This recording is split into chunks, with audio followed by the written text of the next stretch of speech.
जाऊ न मोटर सररा सररा त्यही लैजाऊ न मोटर सररा सररा त्यही लैजाऊ न मोटर सररा सररा त्यही लैजाऊ न मोटर सररा सररा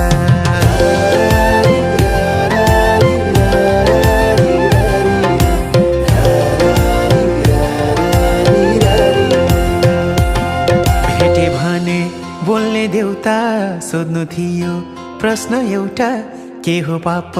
के हो धर्म किन यस्तो हाम्रो कर्म कहाँ छन् जवाफ दिने देवताहरू कहाँ छन् भाग्य लेख्ने विधाताहरू त्यही लैजाऊ न मोटर सररा सररा